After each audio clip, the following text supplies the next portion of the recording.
Okay, thank you for the introduction, Marina.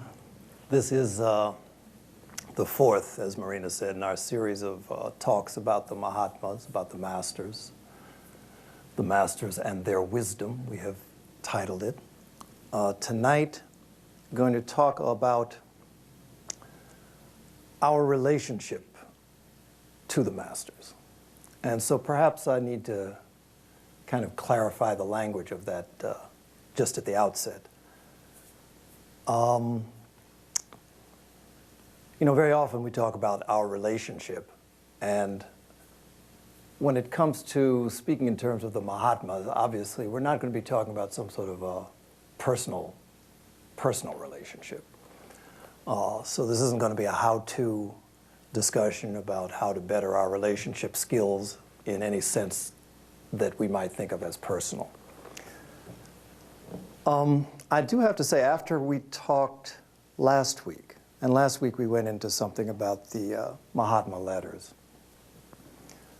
we had a very spirited discussion after the webcast ended, around the refreshment table, and really caused me to think about this idea of the Mahatmas.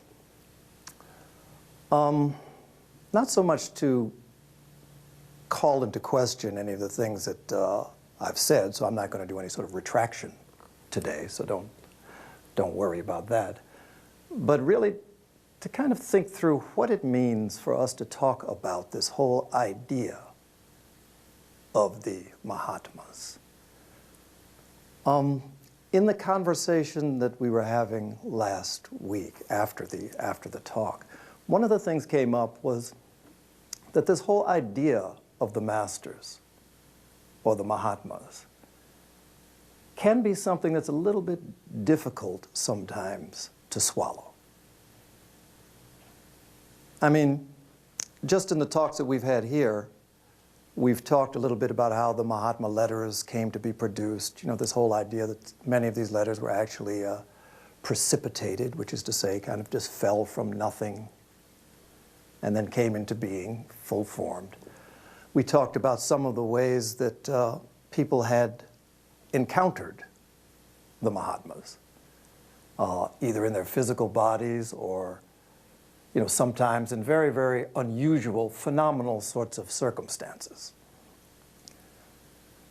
And in many ways, the sort of notoriety that was received during Blavatsky's time and during the time that all of these letters were being received from the Mahatmas, it was something that got a lot of notoriety. I mean, it was something that made it into newspapers of the time. People were arguing the points.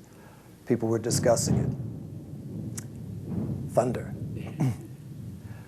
I tell you, when you talk about the Mahatmas, things start to happen. So this will be no exception tonight.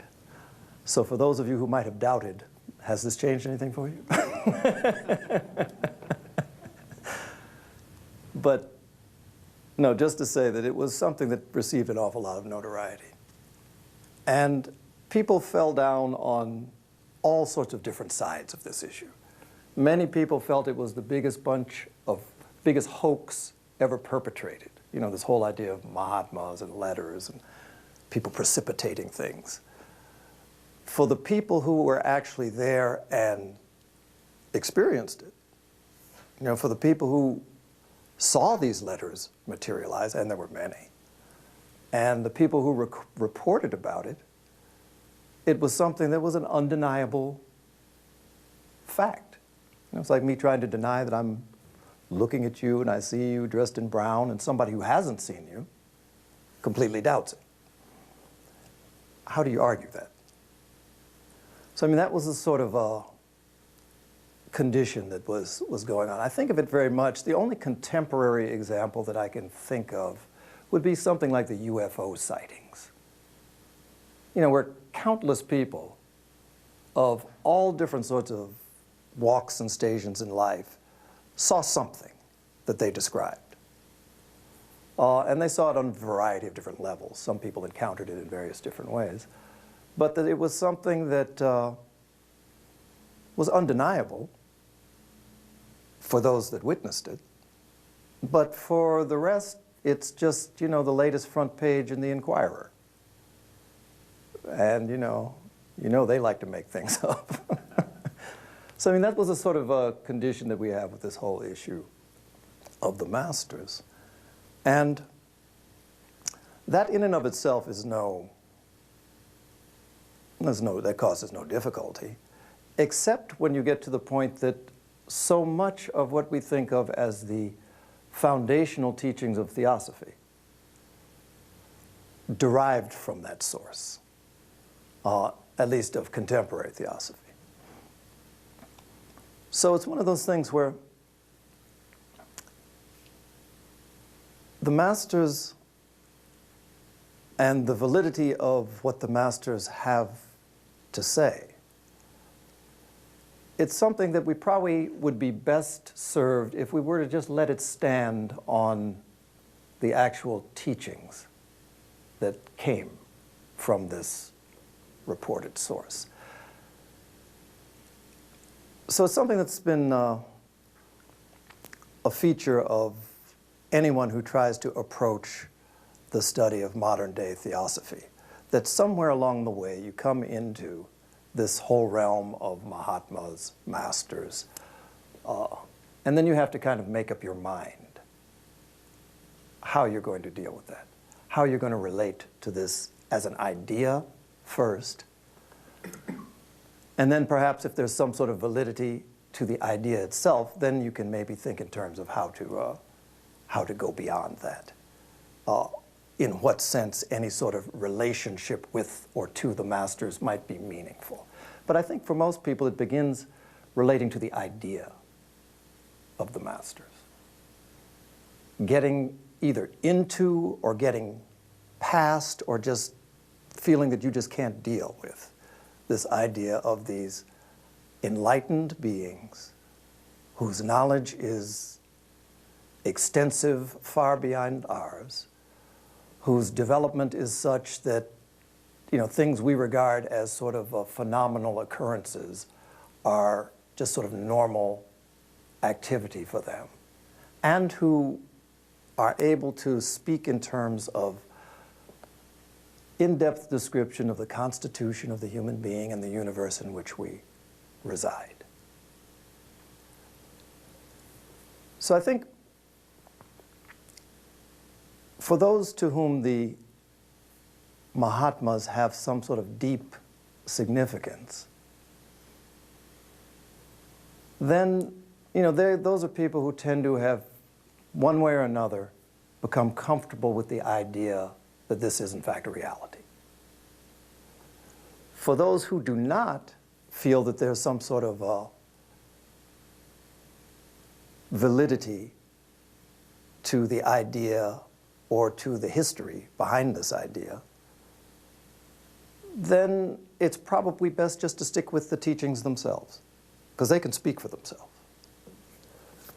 But what I'm going to talk about more so a little bit tonight is it only is something that's meaningful to someone who might feel that there is something to relate to, that there are in fact masters, Mahatmas, that are in some way deeply concerned and involved in the development of humanity and able to work with those who are of a mind to cooperate and to try and understand more deeply what their plan is and what their work is.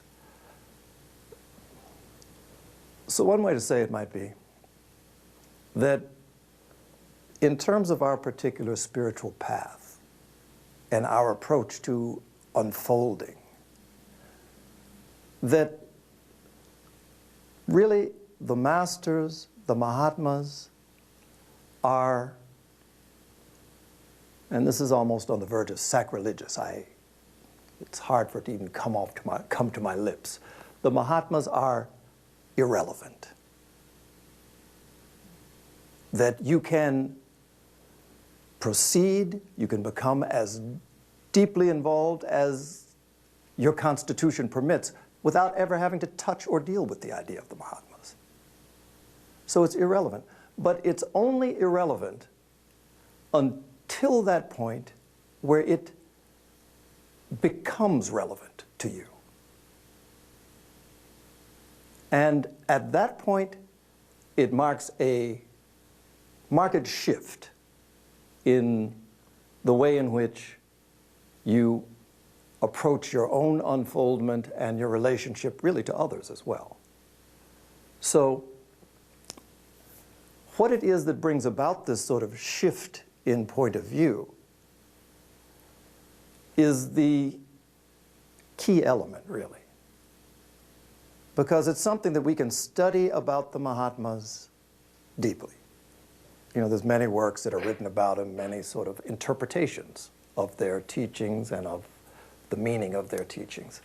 Those things we can study. And we can convince ourselves that there's some reality to that. And that's good. But really, that's something that's taking place at the level of our normal sort of analytical mind. So in just the same way that we can convince ourselves that, you know, if we think about it long enough and people tell us long enough, we can convince ourselves that red is yellow. We can do that sort of thing with our minds. It's very flexible at that level. And also very changeable at that level. So it's always sort of subject to the latest, most convincing argument. And that's the way that our minds tend to go.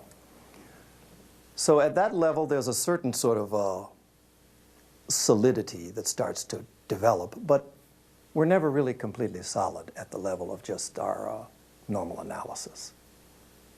Because some new fact can come and change it. That's just the way it works.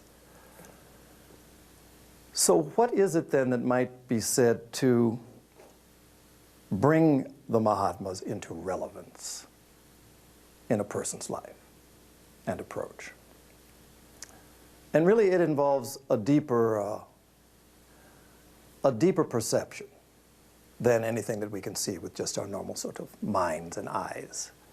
We would be talking then about something of the nature of the intuition, of the buddhi, of the higher nature of each and every one of us.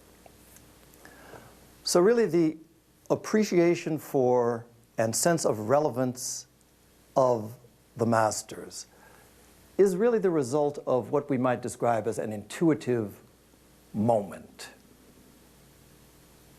or an intuitive perception, where somehow or another, either through the facts of karma that we have kind of developed along a certain way that we're able to see, or for some particular moment, something breaks through where the mind releases its hold on us momentarily and we see something differently, perhaps clearly. When that occurs,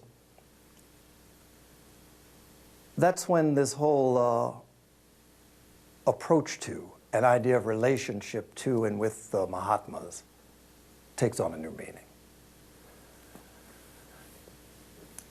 Now, I should say that one of the other problems that our minds encounter, just to give you an example of how that can work with this whole idea of the Mahatmas, very often, I think before we talked about how there are many names that are used for the Mahatmas, Mahatmas, masters, rishis, adepts, and for the grouping, the organized sort of grouping of masters. They're spoken of as the hierarchy or the brotherhood. And it's even been described, because of their sense of purity, often we associate the color white with purity. So it's been described as the Great White Brotherhood. Just to tell you a story, I can remember a very, very good friend, and actually he's the person who is responsible for me becoming a member of the Theosophical Society. I guess indirectly, because he introduced the person who introduced me to the society. So his particular history was, his name was Sandy Mack, deeply, deeply spiritual man, theosophist.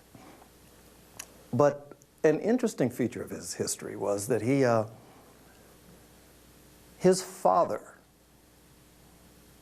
was born in the 1860s. Sandy Mack died a few years ago, and he was over 100 then. And his father had been a slave at the time of his birth. So he was freed, you know, sometime when he was a very, very young man. So anyway, Sandy Mac's father was a slave. So he came from Selma, Alabama, that whole area. And he's up here in Chicago, and he's joined the Theosophical Society. And I never will forget, because he laughed about himself about this thing for years. And he was in this very room. It was arranged differently, of course. He was in this room listening to a lecture, and he said the lecture was just wonderful. And it was so uplifting, and he was right there with it. And it was all about the masters. And then he said it got to the point where the person was describing, you know, the work of the masters and how they work together. He said, yes, and the Great White Brotherhood. And he said when he heard this black man from down south, he heard Great White Brotherhood, it's just like the blinders came over his eyes. He said, oh, no, not this again. And he said, so he got up and walked out. He laughed about himself for that sort of moment of blindness about some words for years to come. But, you know, I just mentioned that to say that this idea and the way we try to express this idea necessarily comes with certain sort of baggage that can excite or it can turn somebody off completely. So a person finds himself at this point where, for whatever reason, they have had this kind of intuitive experience where they realize that there is, in fact, some sort of progression in consciousness that occurs, and that standing ahead of us in terms of this progression and unfoldment of consciousness, there are these beings that are described as the Mahatmas, the masters. And how is it then that I can find a way to more deeply understand this process that kind of leads to this pinnacle of human development? I have known a few people during the course of my time in the spiritual practice and development who have been very deeply devoted to the Mahatmas, to the masters. I have known a couple of people who would even say that they have seen the Mahatmas, but always it has been in a dream or in a vision.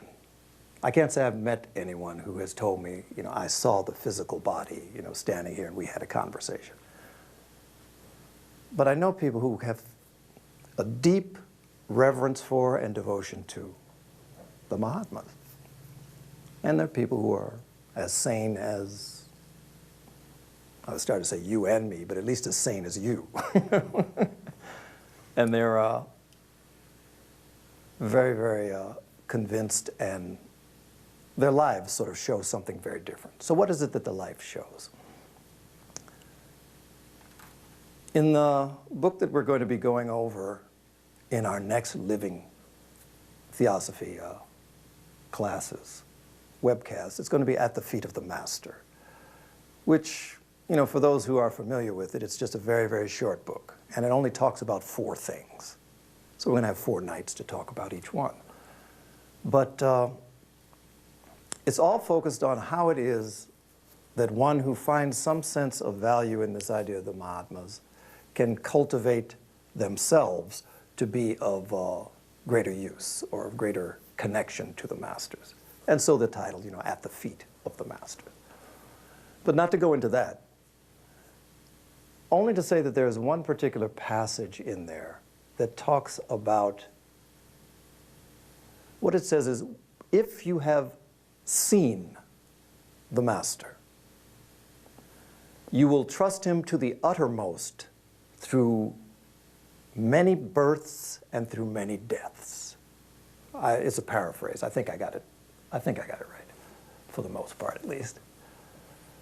So, if you have seen the Master, and you know, when I think about that, it's one of those things that, again, you have to kind of ask yourself, knowing as I do, many, many theosophists, many, many people in the spiritual world who would tell you that they've seen the Master. None of them have laid eyes on him that I know. So it has to make me think that when you're talking about that, that there's something more to it than just, visual contact. That the sort of sight we're speaking of is something much deeper than just the eyes that can be easily blinded. So, to see the Master, obviously, to me at least, would tend to be speaking about this intuitive perception of who and what the Master is.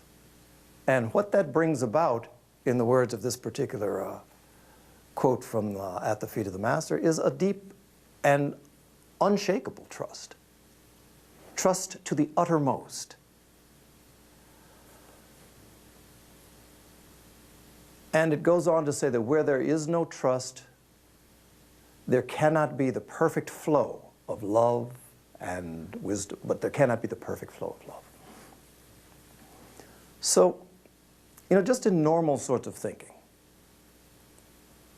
anybody who has been involved with any sort of relationship, whether it be husband and wife, child and parent, even friend,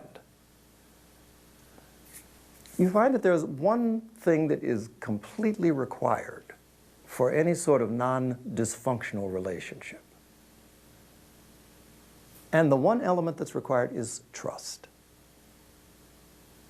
Violate that once, and it's something that can completely damage any sort of relationship among us as just human beings. But where that sort of trust exists,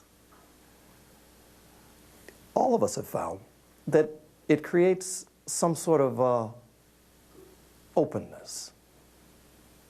That somehow or another, when we can trust another, then what it is that is within that person, and we're only talking about people, not normal people like you and me, whatever it is that's within that person, the walls that might block that are absent. And so as a result, we find ourselves becoming much more deeply aware of, much more deeply connected to that other person. There's a wonderful book by Clara Codd called Trust Yourself to Life. And it speaks about this same idea, but on a much broader sort of palette that she paints it on.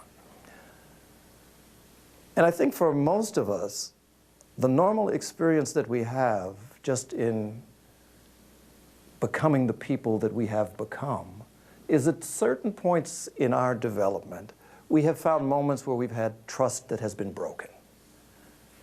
Whether often we're marked by the trust that we thought we could have for a parent even, and they just let us down. And so from that point on, for many of us, some sort of door closes. And we spend a lifetime trying to unlearn the sorts of incorrect learnings that we have developed over our life. And it becomes a barrier. It becomes a barrier to normal sorts of relationships. It becomes a barrier, certainly, to something deeper. These same ideas apply. And I say that because very often it is our tendency when we approach something related to the spiritual path to kind of think of it as something that is just so lofty and so elevated that it must necessarily be beyond my normal life experience, which I would say is a spiritual misunderstanding. That ties in with the idea that I'm presenting myself to develop. I'm going to be open to this spiritual path, and I'm ready for anything that comes. May I be tested.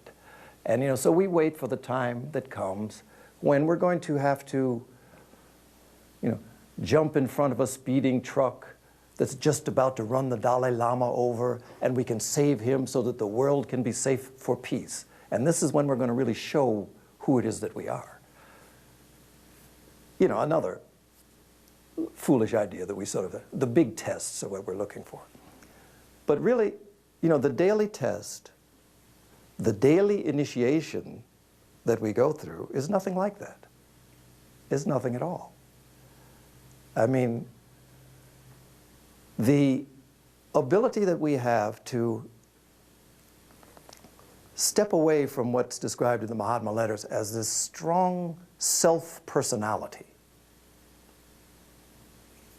in Buddhism, there's this whole idea of incorrect identification, that we call ourselves something that we're really not.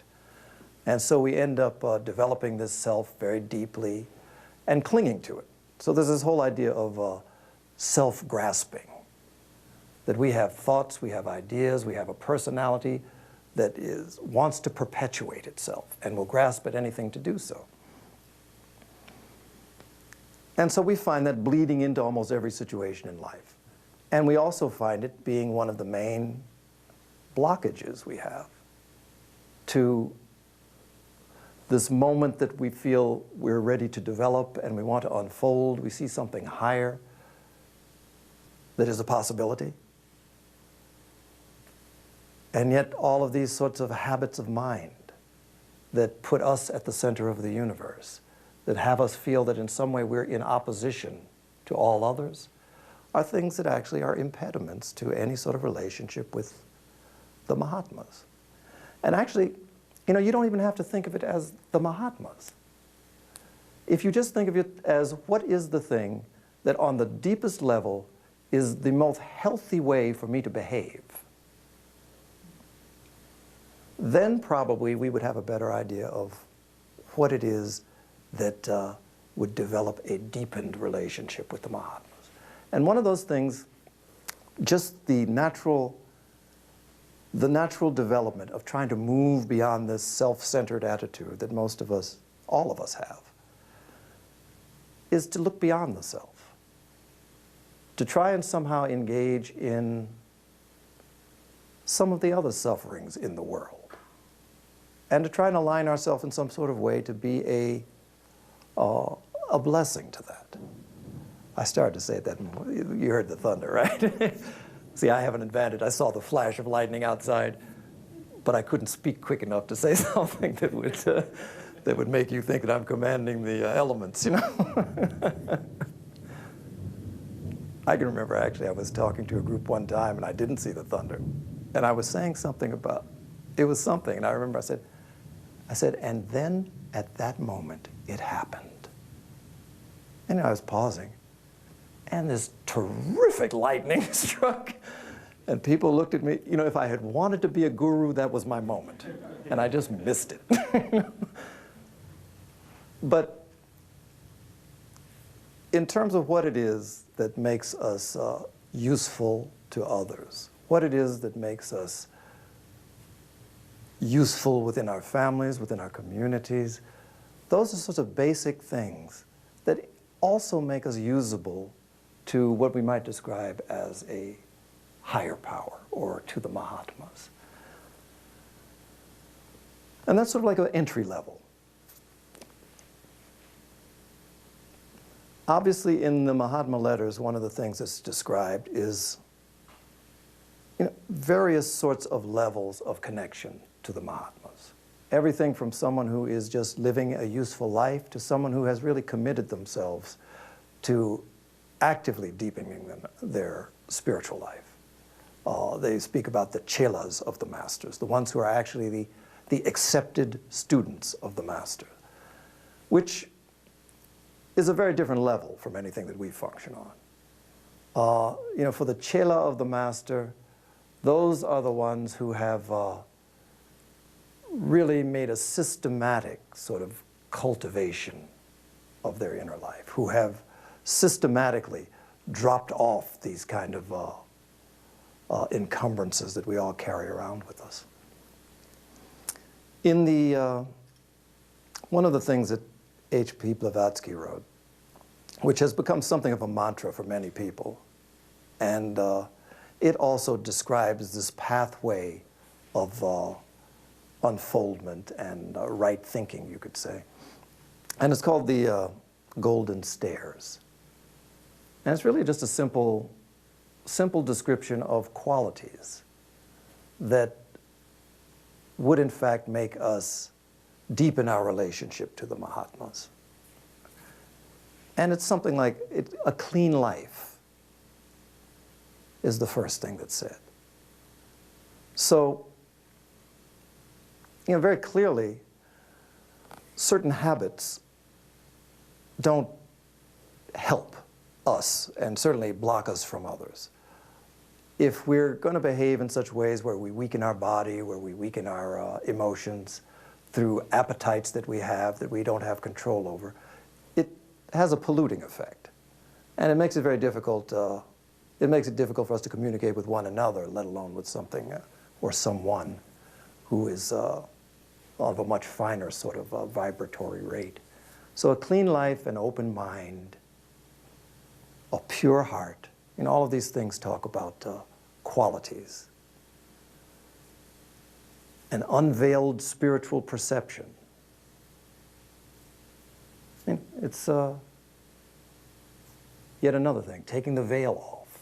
And it's taken off by means of these same sorts of openness of mind, cleanliness of life, purity of heart.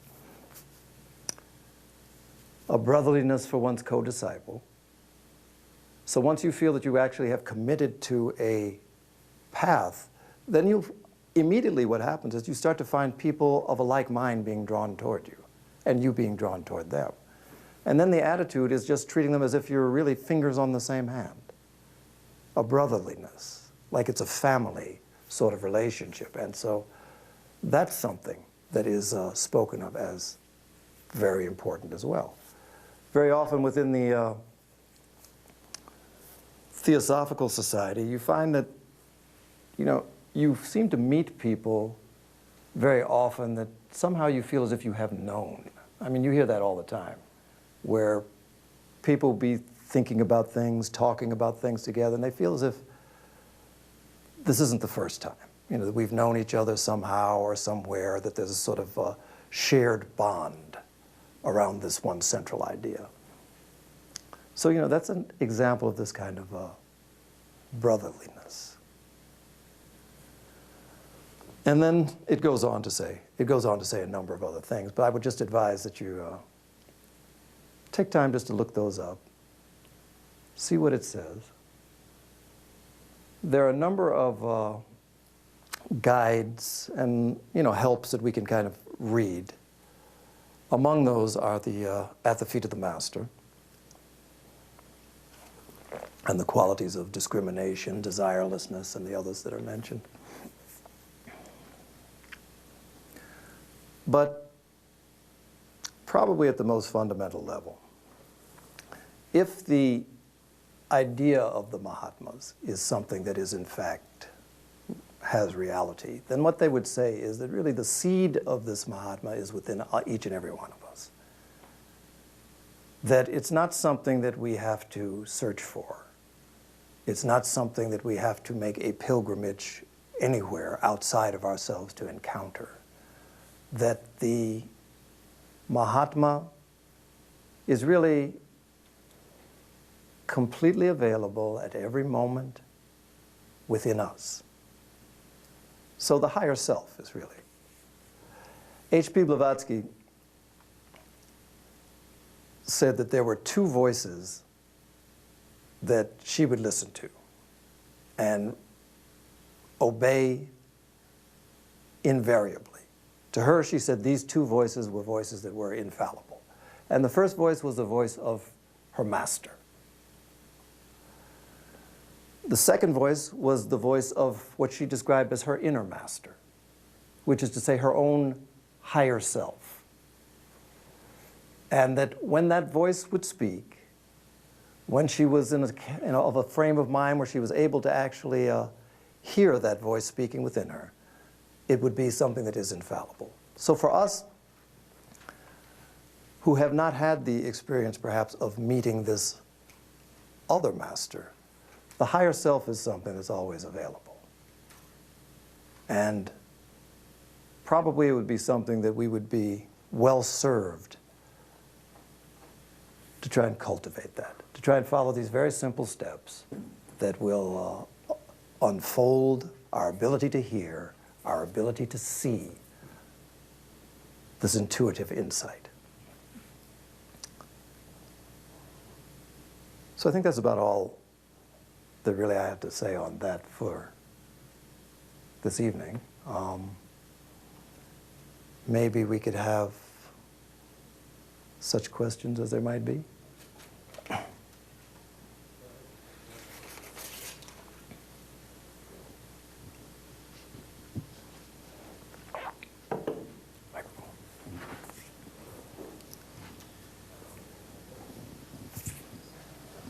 Tim, you said this inner self Blavatsky talks about, and I wondered if it was in The Voice of the Silence, because I think it was, you know, The Voice of the Silence, one of the opening parts of it, I recall it said, you know, it's the silence after the thunder, and the silence after the thunder, and then maybe that's, you know, where the wisdom is, the silence after that thunder. And I just wondered if you could talk about the voice of the silence a little. I don't mean to put you on the spot, or this inner self that Blavatsky talks about. Sure.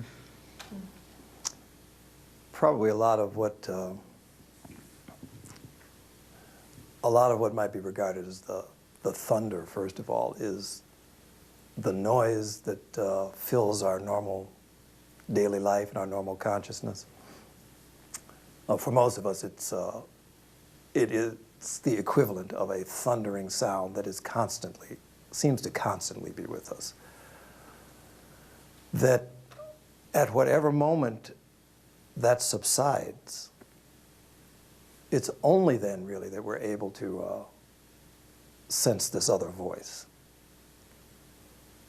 I have thought of it sometimes as if, for example, if we're at a big room, you know, I don't know, a cocktail party, in theosophical terms, everybody'd be drinking apple juice, but, you know, everybody's chatting and clinking glasses, and the music is on, and we're all talking to one another. And if we were to suppose, perhaps, that there is some very, very wise woman who's whispering something over in the corner, as we all go about our business of chatting and comparing news and pouring cocktails, we'd be completely unable to hear that voice. But if for some reason the room suddenly went quiet, you might be able to hear a little bit of that. But because she's whispering, no one would really benefit from the wisdom. So the process, I mean, just an example to talk about what the process might be. In terms of like a spiritual practice, the process for us is really something of trying to move ourselves closer to that still small voice. And that as we're able to put ourselves in its proximity with a listening ear, we will hear something. We will sense something. And then what that does, the party doesn't stop. After we've heard, then we're able to go back out into that party, and then you can communicate something. And then once we know how to do that, how to go back and forth, then we're functioning in this world. You know, we're going from the voice of the silent, the voice of wisdom, and then we're still functioning in the world as well. So I mean, that's just an example. But the quiet that occurs when our thoughts, our thundering thoughts cease, enables us to hear.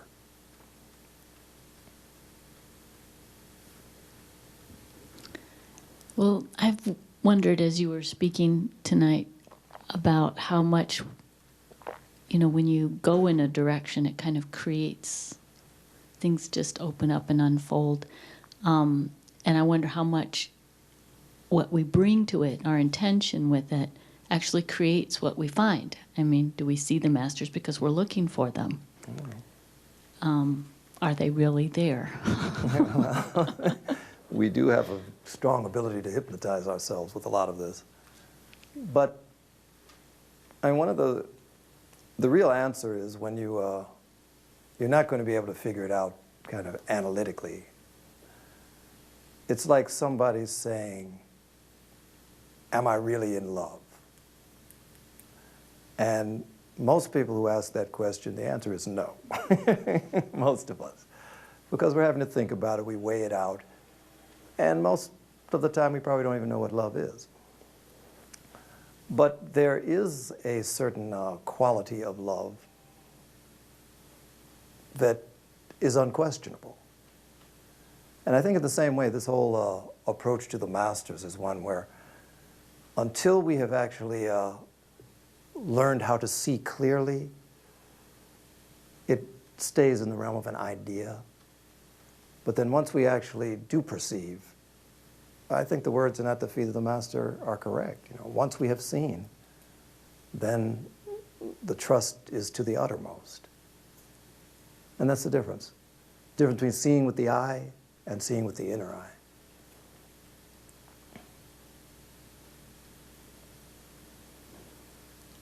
Any questions or comments for Tim?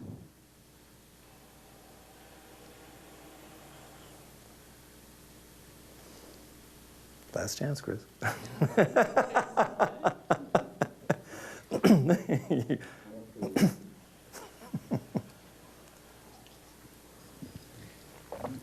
At the beginning of the talk, you said that this idea of the masters is kind of difficult to swallow.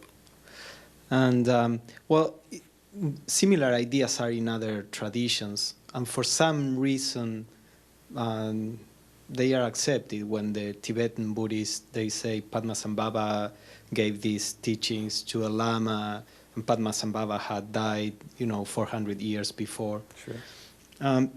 But anyway, the TS, the Theosophical Society, was from the beginning very blunt in many things, in the sense that many of the ideas that the TS put forward were clashing the general view from a scientific point of view, from a philosophical point of view, or religious. Many of those ideas were later, corroborated. Many of those are still to be corroborated or not. But anyway, the attitude was, if we are honest and we think that this is true, we are not going to say whatever people want to listen, to hear. Because today, many gurus, organizations, they say what they know people want to hear so that more people will come and hear. So I think, of course, we have to be aware of how, what people need, what can be good for the spiritual upliftment of humanity. But I think it's okay. Yeah, there are many ideas that are not easy to accept, and it doesn't really matter from my point of view. Mm-hmm. I think one of the beauties of the Theosophical Society is it doesn't require acceptance of it. Just accept the idea that there is, in fact, value in brotherhood, in the oneness of life. And then, then we're all allowed to kind of pick and choose. But certainly there's no question that the Mahatmas are very closely interwoven with everything within the Theosophical Society's history.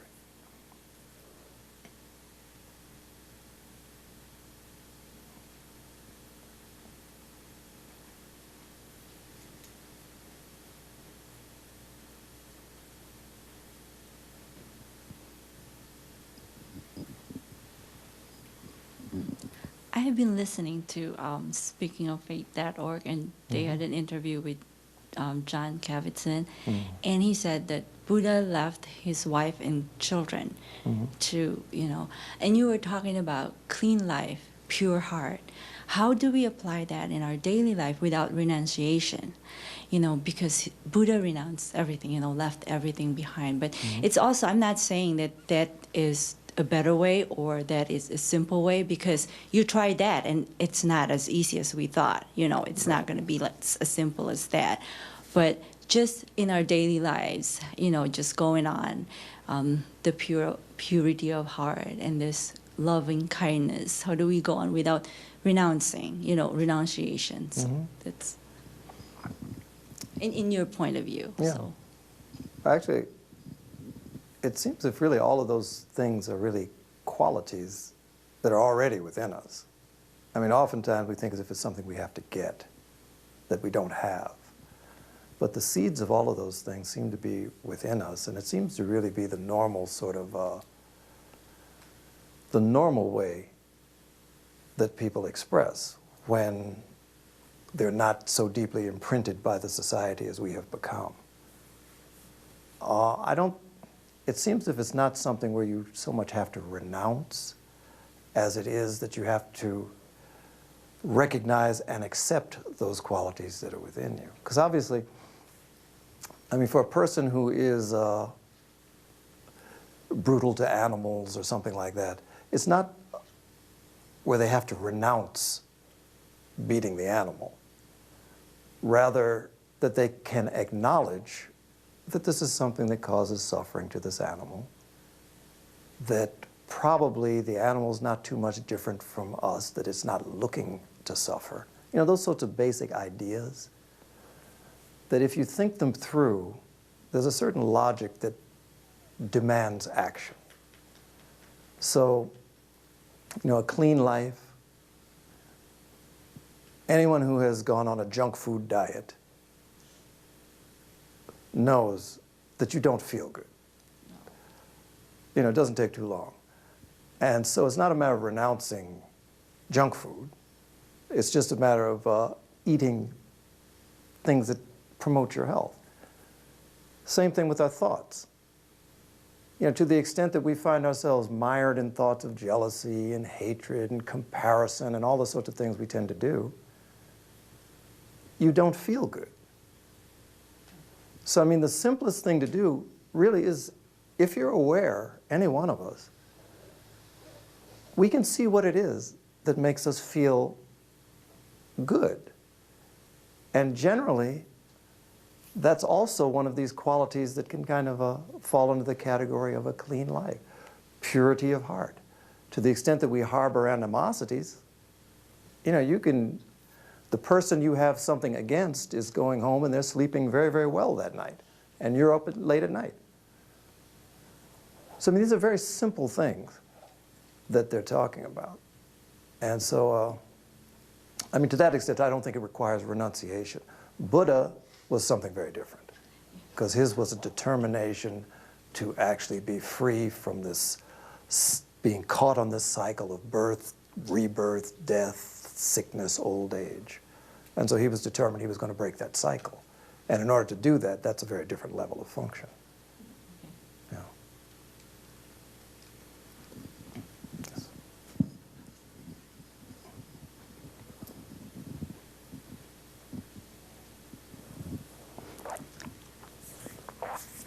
I'm not sure how to articulate this question, but it had something to do with, you know, trying to live a clean life and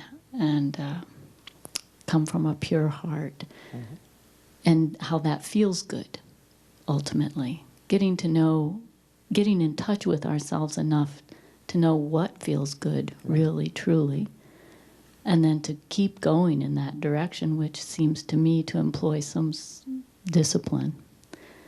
But then what is the whole point? I mean, I've heard about these vibratory rates. You mentioned that term earlier. Can you speak to that? Well, I mean, I think you find results on a number of different levels. A lot of people that I know, I mean, very often you can find that you change something in your physical behavior, and then next thing you know, you find that it affects your kind of emotional nature and the thoughts that you think. With this, everything about us is interconnected, first of all. So what might begin as something that's just a health regimen can progress to deeper levels. For example, vegetarianism. It's something that many people adopt because they feel as if it's something that's going to promote a better state of health. You know, people study about it and they see that you live longer, perhaps, you have less heart disease, cancer, all that. So it's good for your health. And that might be where it begins. But then people who start that way tend to find that they start to actually feel different in other ways. And perhaps their perception changes about not just how well we feel, but perhaps, you know, the involvement in the suffering of other beings becomes important. So it's not just about me feeling good, it's about the fact that I have to develop a lifestyle that does less harm to others, animals in particular. And so what began as what I put in my mouth as food now goes to a whole lifestyle that embraces something much broader than just me. The whole definition of spirituality, and which is one of those words that we bandy about very easily, spirituality always speaks of a broadening awareness of a sense of oneness, of a deeper sort of connection with all things. So anything that moves us in that sort of direction is of a spiritual nature. And, you know, the point of it, I mean, if you could say there is a point, the point, I guess, is to ultimately have a sense that there is no separation, that, you know, all other beings and me are part of this one process. We all are engaged in this. And that's a state of consciousness. So I think once we get to that point, we start to see things a little bit differently. It's no longer just about what's in it for me, which is what we all talk about. In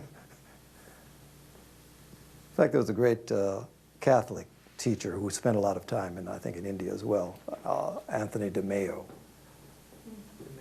De Mello, yeah. Wonderful. But what he talked about was that, from his point of view, anything that anyone did was really about what was in it for them. So he said, whether you're a saint, you know, whether it's Mother Teresa, she's doing good works because it's something that really, it feeds her, it makes her feel good, which is an interesting idea. Whether it's true at all levels, I don't know, but for most of us, I think it is.